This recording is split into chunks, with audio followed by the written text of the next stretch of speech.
My name is Michael Goldberg, and I am the executive director of our Veale Institute for Entrepreneurship at Case Western Reserve University. I'm also an associate professor in the Weatherhead School of Management, and we are back on campus, although not physically at the moment, but we're thrilled to welcome students back to classes this week, some in person, some remote. We're still doing all of our Veale speaker series events remotely, and it's great to have you all here today.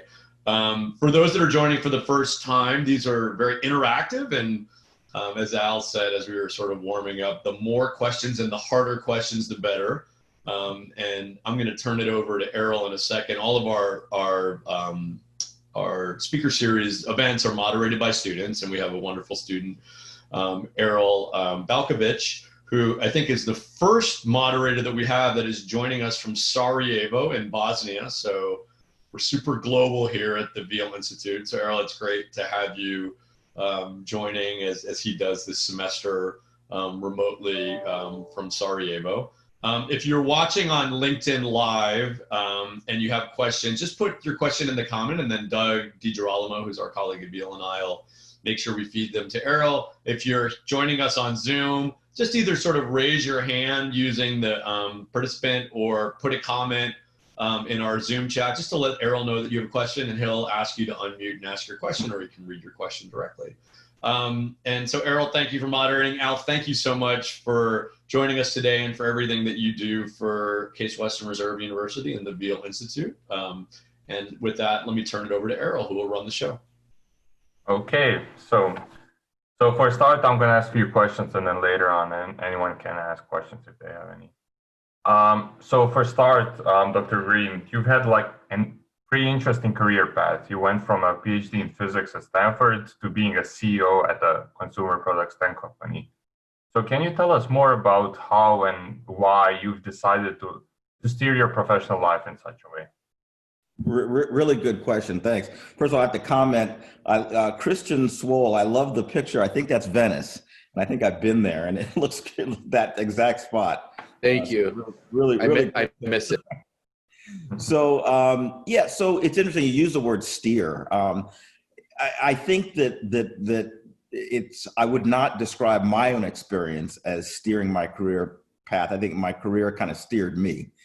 And I think that's true in a lot of different circumstances because, I got my PhD 30 years ago, and the careers that were available, the things that people were interested in doing at that time, some of them don't exist, and the stuff that's probably the most exciting certainly didn't exist. Some of the stuff that we were working on doesn't exist now, but there's a whole bunch of new stuff. So I think that you kind of, the careers and life steers you, and then you take advantage of opportunities or not as they come. There were certain guideposts for me, though, I would say, in the sense that after getting my PhD, I knew I didn't want to go into academia. This was the early 90s, and there was a big prediction that all of the the baby boom post World War II generation of professors were going to be retiring. Well, guess what? It didn't happen because there was a recession, and so there weren't a lot of academia jobs. Plus, that just wasn't my calling. So I started my career as a bench scientist at a large technical services company, a multi-billion-dollar technical services company in the Washington, D.C. area. Spent about 15 years there, and the advantage of working at a large company is you can hold many, many different jobs. And I ran a division. I started as a bench scientist. I ran a division, a P&L.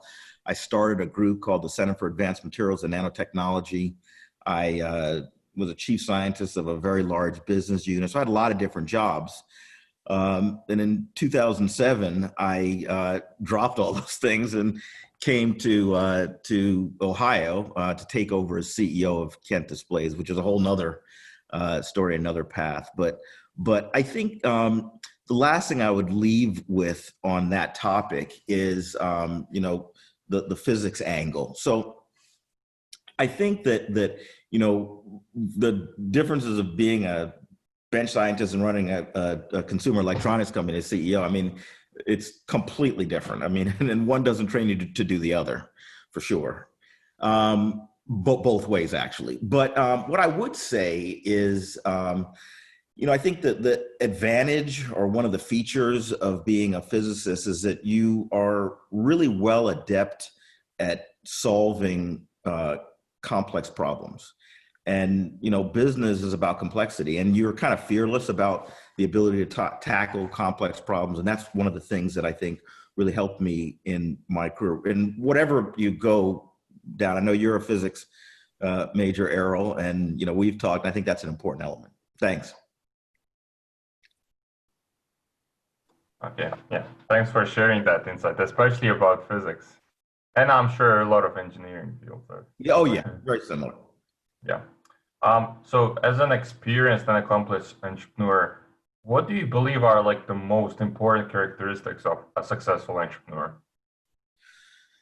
Okay, so I think probably there are a couple of things that jump out at me, sort of learning from the School of Hard Knocks. The first thing I would say is probably resilience, because most of the time the answer is no, and that's, you have to be able to take no's. That's also true in sales, by the way.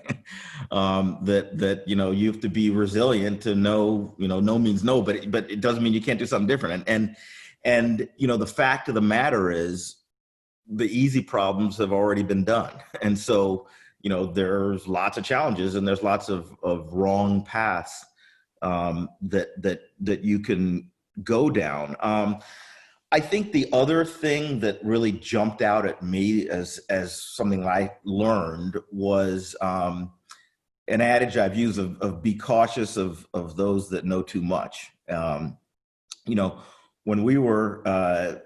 When I was running Kent Displays, we decided to do something that no one else had done before at a company that was completely unfamiliar with, and that was really to launch a consumer product, and to turn the company from basically an R&D technical services company to a consumer packaged goods company. And I will tell you that if there had been anyone in the company that knew what that involved, they would have said, no way, but we did it, and we did it successfully. And, I can think back to many times where I was talking to people and they know so much more than I did. And they did know so much more than I did. But, hey, I mean, we didn't ultimately follow their advice. But, you have to be prudent, but you also have to be cautious of those that know too much. That's one of my learnings, I think. Okay. So at least for like some of us, like students here on this call, we're pretty unfamiliar with, like, I guess, the business entrepreneurship world. So can you like compare the business and entrepreneurship world, to the school environment, something that we're all here familiar with? I mean, students here. Yeah. Okay. Yeah. So there are, again, a couple things guideposts that jump out at me that I've told students who are about to graduate or recent graduates. One thing is that when you're in school, you're in an environment where the culture, the basic culture is that there are those that are your superiors, that's the faculty, the teachers, that are there to help you. Okay, that is their job. That is the fundamental premise of school. Okay, and one of, I think, my early, very hard lessons learned when I left school and went into the work environment is that assumption does not hold in the business world. That you go in sort of thinking, well, those above you are there to help you and move you along the path, and that may or may not be true.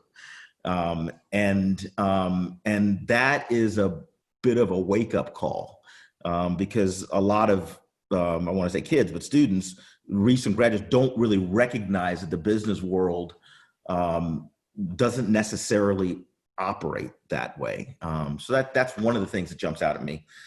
The other thing that I think really jumps out at me is that this is particularly true in college, probably less true in graduate school, and maybe even less true now than 30 years ago or when I was a student. But in school, the setup is that, so you go and you there's a subject, and you go and you study that subject, and the teacher or the instructor, they ask you questions and you provide the answers, and you get graded or evaluated on whether your answers are right or wrong.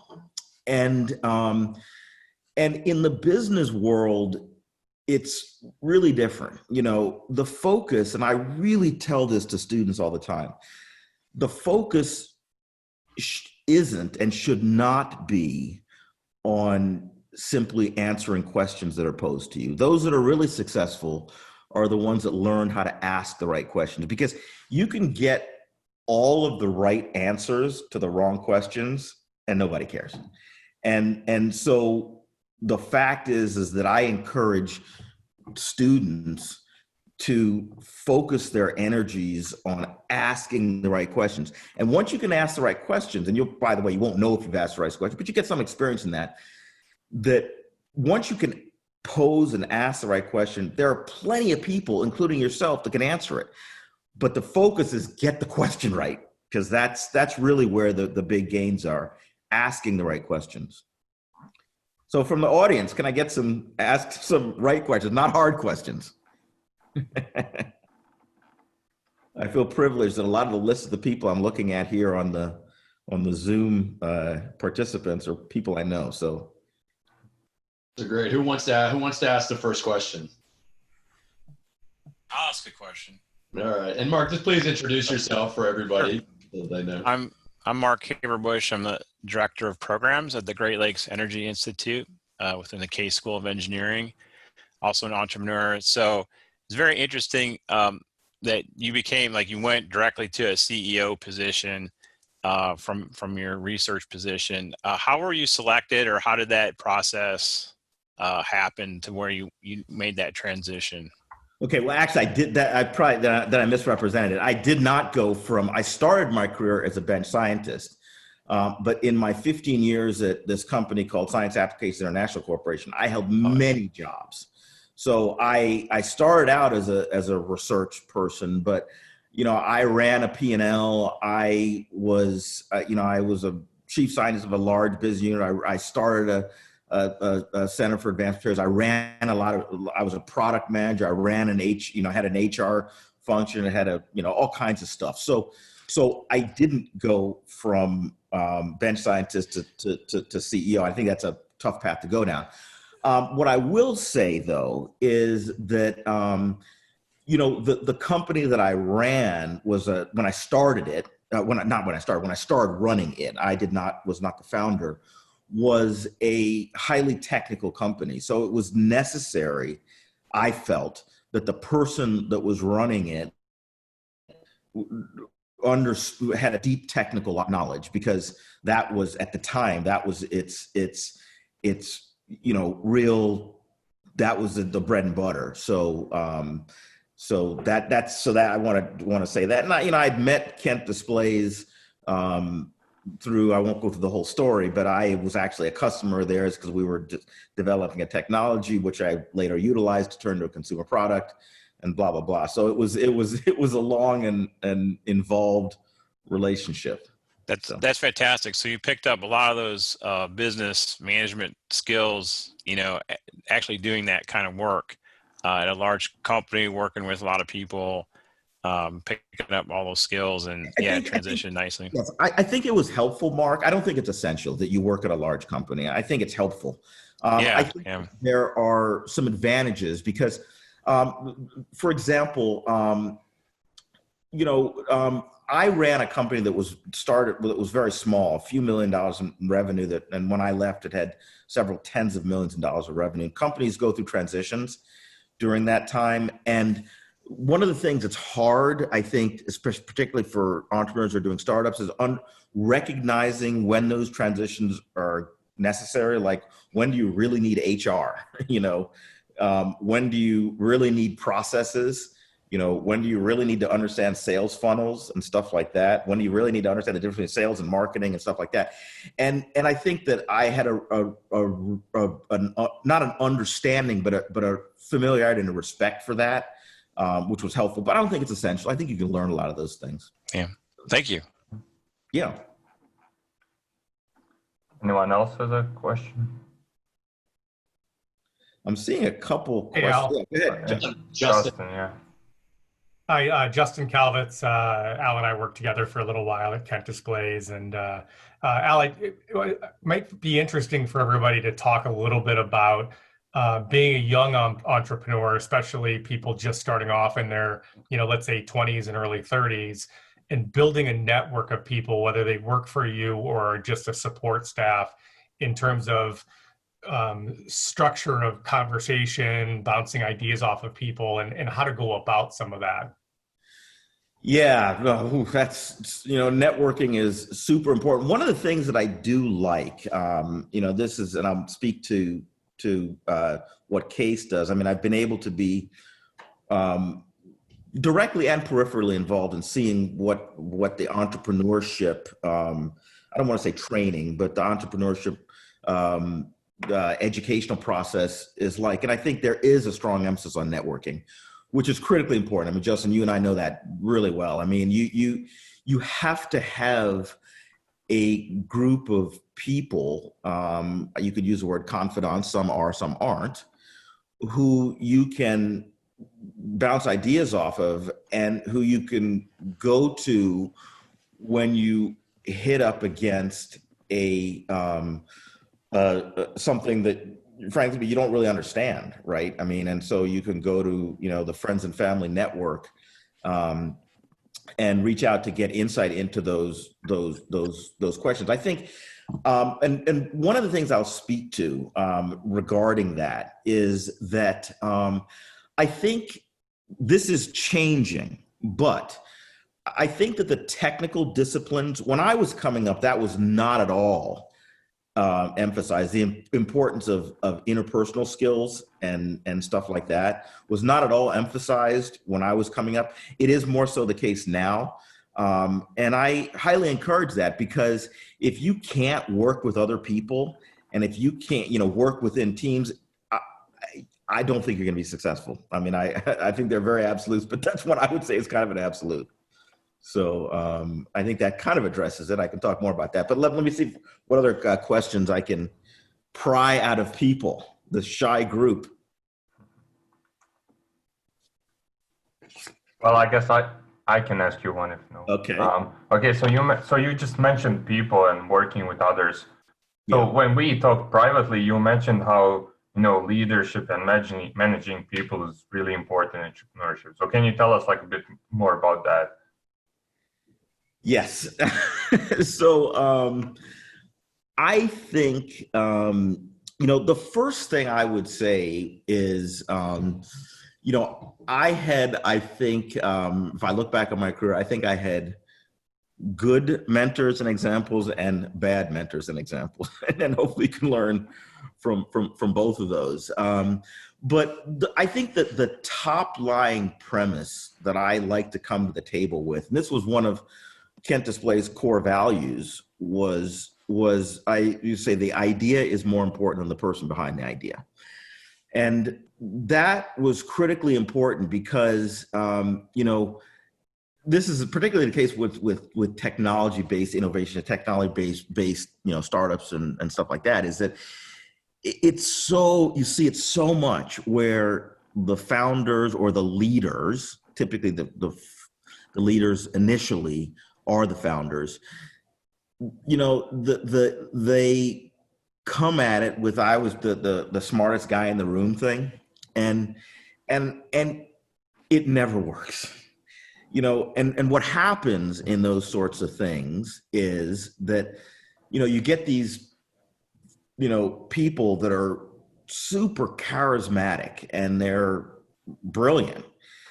But what happens is they can only grow an organization or a business to a certain point. I have sort of a number of people that I think you can kind of, because it's sort of, it's 1 degree of separation kind of size, because every time they're in the room, they have to be the smartest. And so people are, it's their idea that has to win. And I think that just doesn't work. So that's one thing I would say, one guidepost.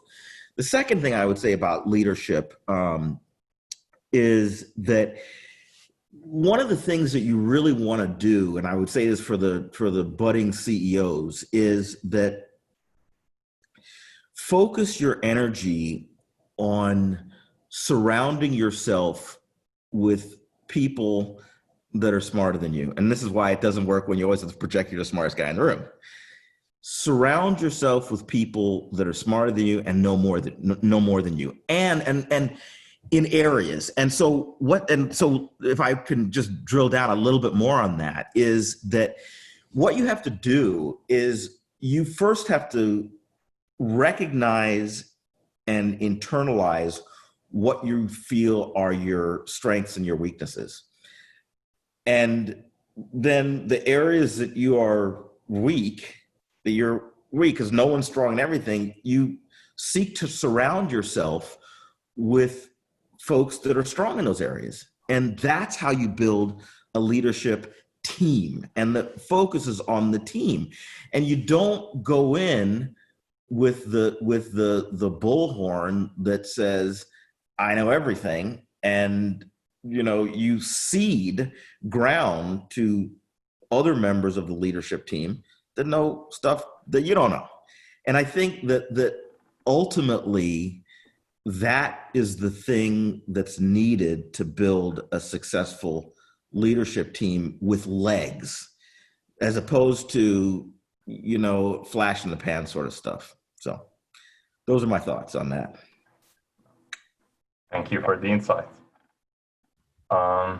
Mateo, looks like Mateo's got a question, I think. Yeah, go ahead. Oh, yeah, so my name is Mateo Ni. So I graduated from the biology department a few years ago. So it was a science and technology entrepreneurship program. I'm sure some of you might have heard about it. So I'm also working with Al at Jumpstart on a variety of projects. So it's really helpful to hear some insights from Al. So I have 3 questions. So the first one, could you describe one at a time, Mateo? Oh, one at a time. Okay. So, I'll forget. So I'll answer the first one. Okay. So first one, could you describe how you went through the toughest periods in your career? Wow, that's a good one. So first of all, shout out to Mateo. So I work with Mateo. In fact, Mateo and I were exchanging emails this morning on a variety of things, and he just does a great job in the stuff that we do, this venture services stuff that we offer at Jumpstart. So the toughest times in my career, boy, I can point to a few where, without going into specifics, I mean, you are going to fail at things, okay? And this comes back to this resilience thing.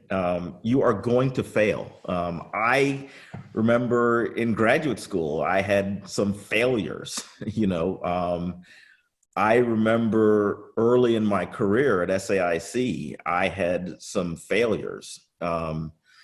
And I can vividly point to things later in at Kent Displays as CEO that I would call, frankly speaking, I think they were failures on my part. And I think the key is that you learn from the failures.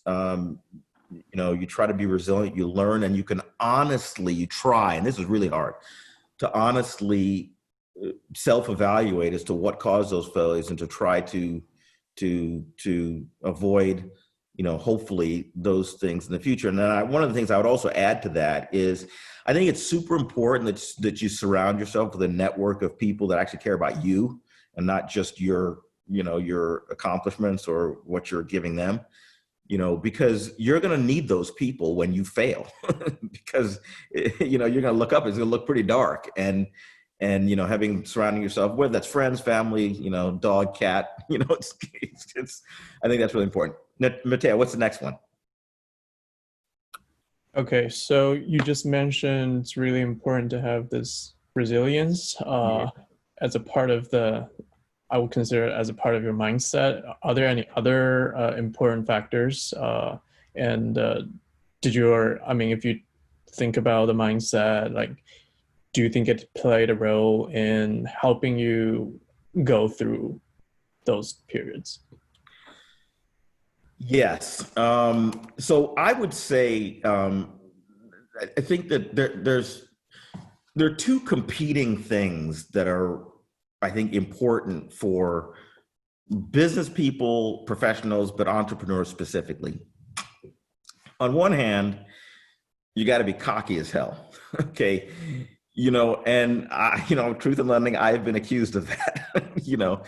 You have to think that a lot of stuff and that you can bring it on, and because that's necessary, that you have that fundamental. At the same time, I think now in my career, I think that's probably more important. So cockiness here, I would put the more important is humility.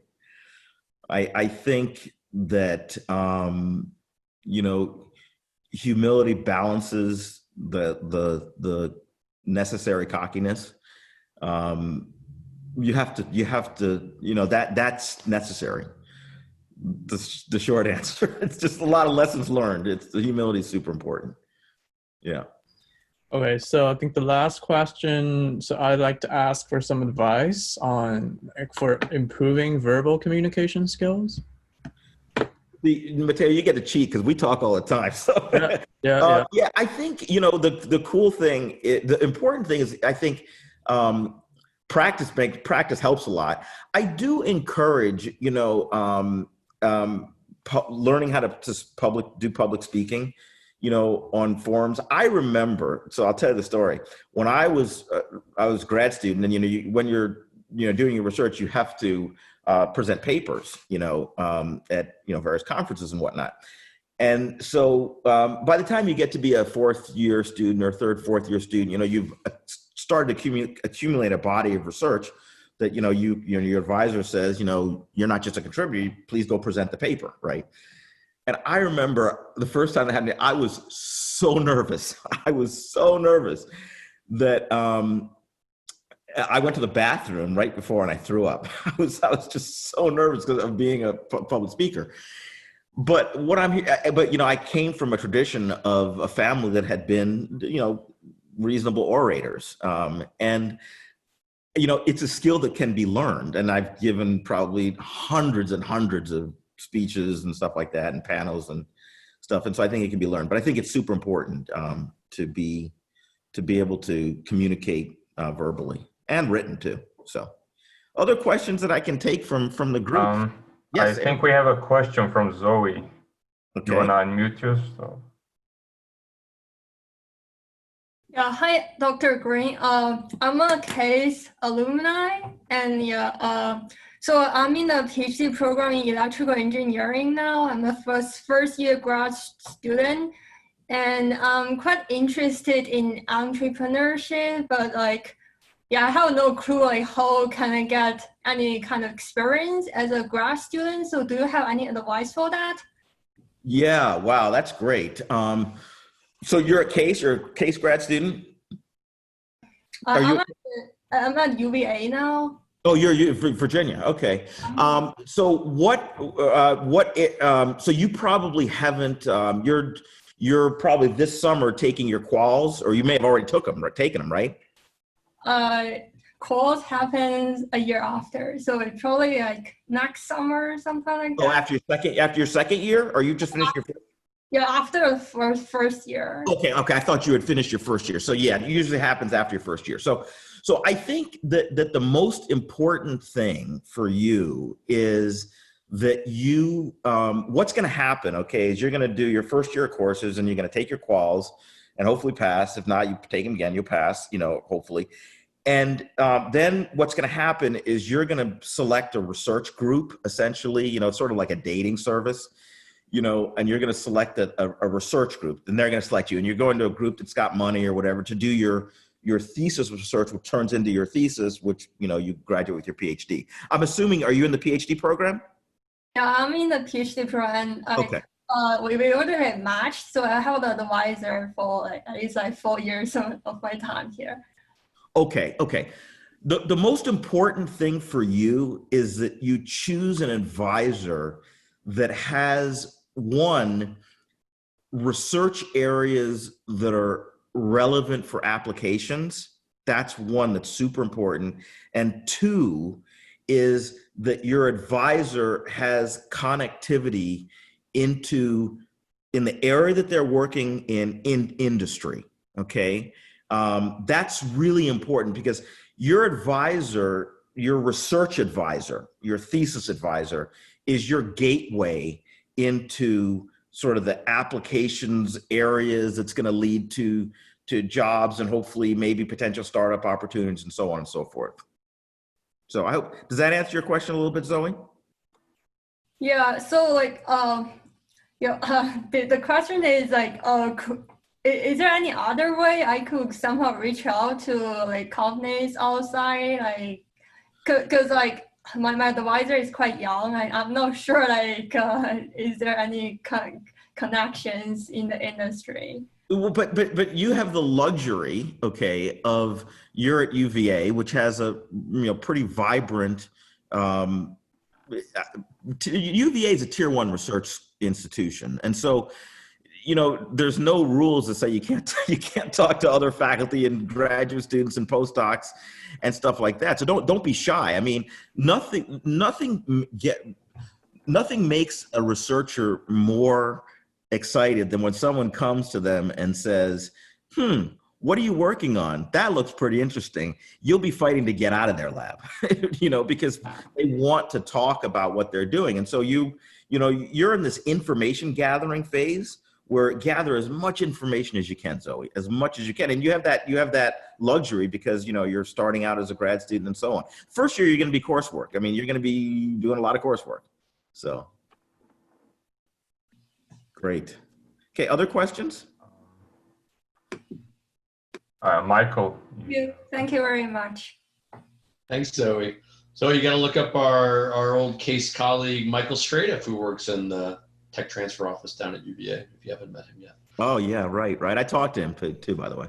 Now let me ask a question about diversity in the startup world. I mean, obviously this is an interesting moment for our country on so many levels. I mean, talked a lot about social justice, and there's obviously a lot of attention. I mean, the lack of diversity and underrepresented minorities in the startup world has been an issue for a long time. And because of events happening in our country, that help folks focus on this, I think there's some renewed conversations. My guess is in a lot of the work that you do, whether it's advising the Veale Institute and serving as an EIR, the work you jumpstart in the community, other boards, oftentimes, when you're looking around the smiling faces on a Zoom or on a boardroom, there's not often many other folks of color that are sitting on boards and CEOs of companies. So I'm sort of curious, just given your experience, both sort of running a company, sitting on boards and advising, at this moment, whether it's in Northeast Ohio or sort of the country, what are some things that we should be doing to change that? Well, first thing I'd say is if I knew the answer, I'd be a very wealthy man right now, I think. Michael, it's a tough thing it's a tough nut to crack. I mean, I could talk for hours on what I think are the challenges what I think the opportunities and my own experiences. As I've progressed through my career, I've been able to reflect back at engagements and circumstances where I think that some of the things that people complain about were clearly in play. I didn't recognize that. I typically don't. I didn't recognize, but in retrospect, it certainly was. I mean, when people talk about systemic things, there's certain things that I can, really personally attest to. So I think it's a tough nut to crack. Let me give you two sides of that. The first thing, not sides of that, but sides of your question. On one hand, I have the thing I utilize is, when I'm a Black CEO of a tech, consumer products company. Is there two or three of us? Maybe there's four. I mean, there's not that many. There's not that many of us. And so when I do engage in the broader community, people remember who I am because I look different. Okay, I look different. So I can't tell you how many times, because it happens all the time, where someone will say, well, I met you so-and-so. I have no idea. I mean, I don't remember meeting him because I look different. And so, that's not a knock on anything. It's just I look different. So people tend to remember me. And I use that to my advantage. And I think it's a great, because people can remember me and I can, engage with people and help with networking and all kinds of stuff, try to be, clear spoken and stuff like that. The flip side of it, so that's the real shining positive. The flip side is, I'll be honest, it's tough being the only one. There are certain just biases that people have. I mean, I think we all face this in some way or another. I think that people that are not in the majority group, whether it be female, whether it be not in the majority group of the circle that they're running in, there's an inherent attempt for people to put you in a box. They're always struggling to put you in a box. I mean, it's so strange how, my last comment would be, I'll jump into a discussion or something and, someone will, so where'd you get your PhD? I mean, I got my PhD 30 years ago. Okay. And people are asking me, so because they're trying to put me in a box. They're trying to figure out, where does this guy fit in? And it's sort of, it's like, seriously, but just those are a few thoughts on that. One of the things that I wanted to just make sure I got in there is, I was talking a little bit. I'm going to just take a step back, a bit of an earlier question about entrepreneurship. You're going to come across things that you fail, and I talked about, personality traits and surrounding yourself, resilience, and surrounding yourself with people that can kind of help pick you up when you fail. And it's, again, I want to talk about the balance again, because I remember when I was a graduate student at Stanford, and I was doing my thesis research at SLAC, that Stanford Linear Accelerator Center. I was doing synchrotron radiation, but that's a different subject. But anyway, I had gotten to know a guy named Burt Richter, who was a director of SLAC. Burt Richter won the Nobel Prize in Physics in '76. I got to know him really well, actually. I knew his son, who was also a graduate student at the time, but we had lots of conversations. He's since passed away. But I remember him telling me, at that time in my career, I was, young, early 20s or something like that. He was, I thought, well, I'm going to be a physicist, research scientist or whatever. And he told me, he said, to do this, of course, he had recently won a Nobel Prize, but he said, if you want to do that, you have to be, quote, monomaniacal. That was the term he used. And I've never forgotten that. And I've chewed on that. And I think that, again, I come back to that balance, of monomaniacal, but also having perspective. Because one of the struggles is that when you're monomaniacal about something, we all judge ourselves. And so you judge yourself based on that singular focus that you have. And if you fail on that, you know, it's like, you fail in that, then you feel like you're a failure. You know, if everything in my life is about the coursework that I'm taking and I fail an exam, then I must be a failure. And so you have to balance it with outside interests and stuff so that when you do fall down, you have other ways that you can look and say, well, I'm okay with that too. So a couple other thoughts. So more other questions. Thanks. We have a question from Raekwon. Hi, Raekwon. You got to take yourself off mute. There we go. Hi, Al.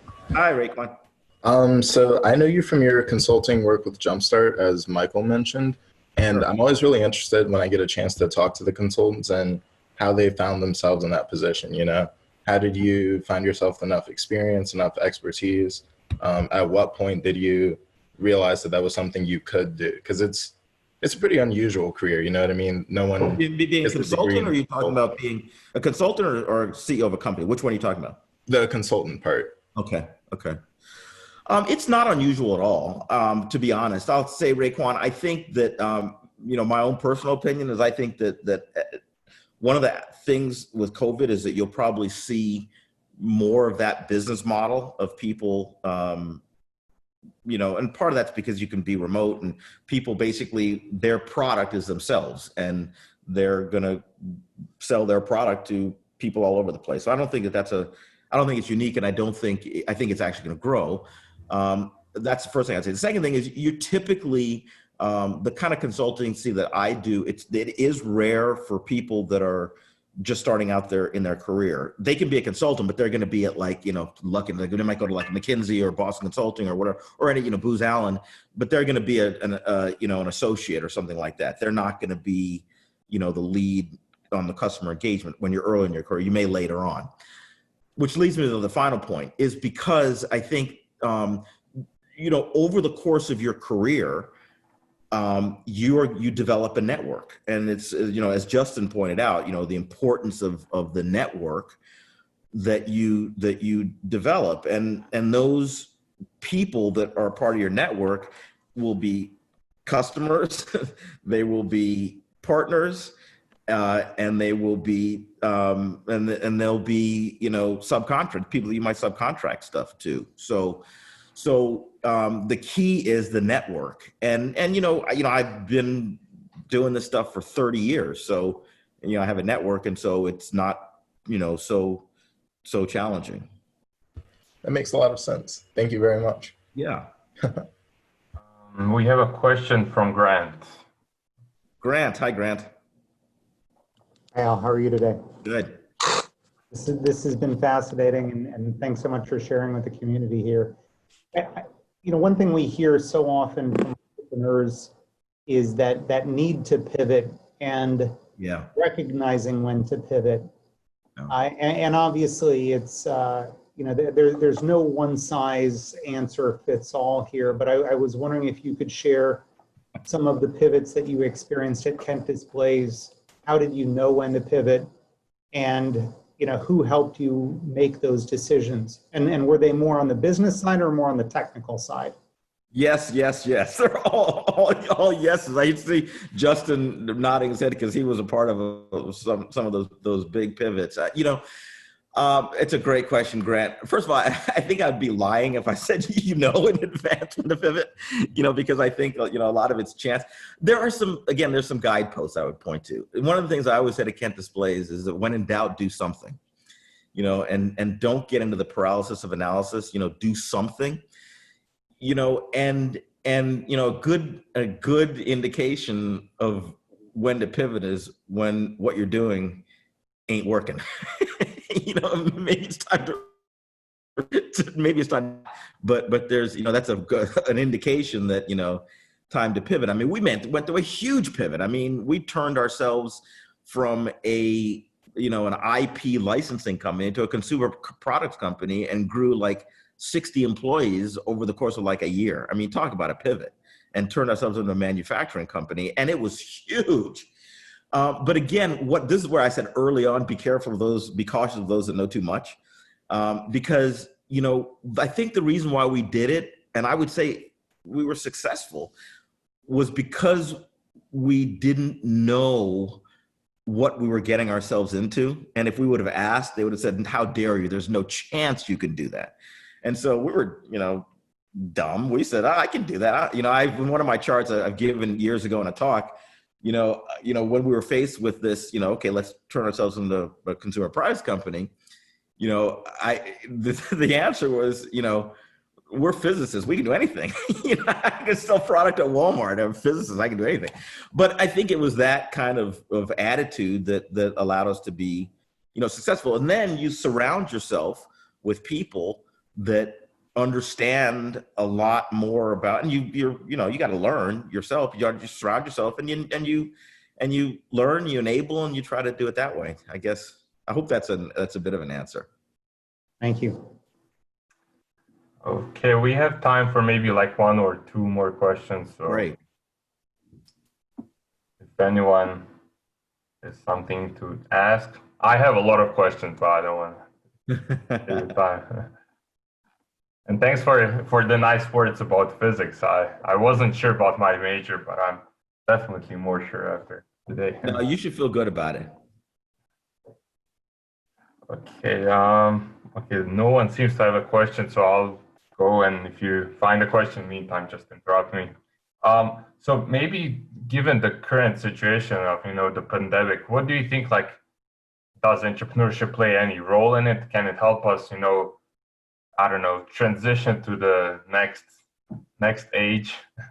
Yeah, no, I mean, and yeah, there's a lot of lessons learned. I'm far from the purveyor of knowledge on all things, pandemic outcome, but I can say a few observations that I would say. I think that first of all, we are looking at an inflection point. Okay, this is an inflection point. And, there are going to be repercussions and fundamental societal changes in business world, across society, that are going to come out of this pandemic. A couple observations I would make just in even on sort of these Zoom calls, I think that there are tremendous efficiency gains that people recognize and will utilize in the future. I mean, a lot of the engagements, I've gone from today virtually, I've gone from a meeting in Kent to a meeting in Cleveland at Case Western to a meeting in Cleveland somewhere with someone I was Zooming with and, face to face. And, in the past that would not have been possible because, I'd be driving between place to place, one. The primary reason is because people didn't accept that this mode of communication was okay. It was meet in person or talk on the phone. And the difference, the bandwidth gain of phone, email versus phone versus in person, there were just huge gaps. Okay. And so people were in meetings all the time and in meetings and going from meeting to meeting. And if I can go from a meeting to a meeting in person with a bandwidth that's okay, it's not the same bandwidth of in person, but it's a higher bandwidth than on the phone, that's great. That's great. And I think those are huge efficiency gains. The second thing I would say is that with that, there's going to be innovations in one of the things that you miss on these sorts of things is the what I call engineered the collisions. And I think that these sort of frames, these sort of areas where we gather on like a Zoom call, you have to be able to figure out how do you engineer collisions that lead to innovations. I mean, there's no coffee break where we're walking out in the hall and I'm going to say, hey, Todd or Raekwon, what'd you think of this? Or someone's going to grab me on the side and say, hey, Al, what'd you think of that? I mean, we don't have that. We're all facing each other. And so I think there's going to be innovations about how do you do that remotely, AR, VR, stuff like that. So I'll pause there and see if I think you said there's a little more time for other questions. So I want to. Yeah, we have a question from LinkedIn. So Patrick Smith, who is Executive Vice President at KeyBank, has a question. How has being a Black man impacted the way you lead? Wow.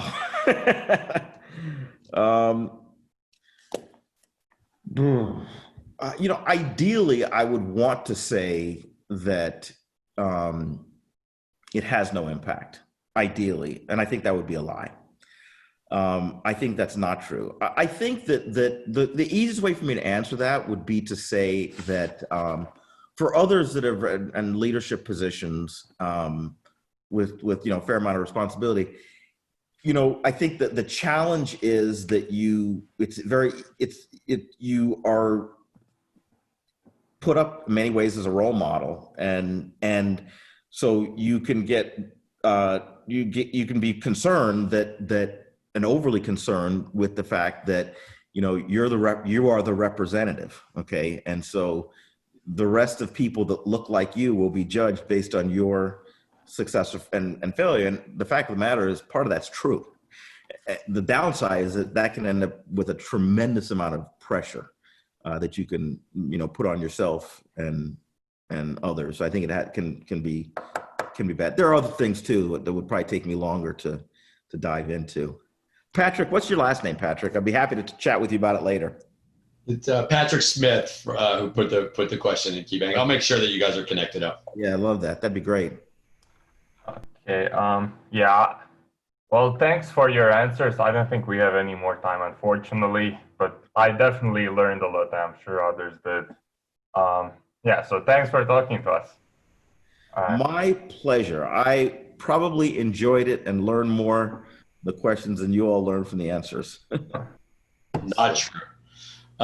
So let me just jump in and Errol, thank you so much for moderating. It's great to have, we're a global campus, more so this semester than ever. So for those who joined late, Errol is joining us from his home in Sarajevo, Bosnia. So we hope this is a good semester for you, and we look forward to seeing you back in Cleveland and on campus soon. Al, thank you for doing this today.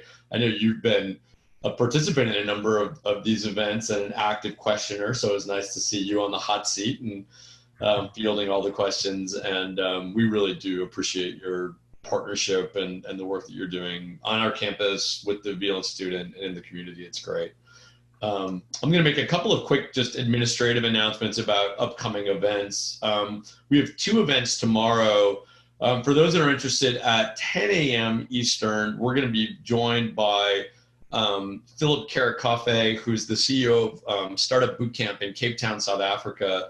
This is actually part of a course that I'm teaching this semester called Beyond Silicon Valley, and we are doing a deep dive on South Africa. So there'll be, if you're able to join, you'll see a group of about 17 undergrad students from CASE, and we have about 50 South African participants from a number of different places in South Africa, including the University of the Western Cape, which is a historically Black university in South Africa. So that'll be at 10 a.m.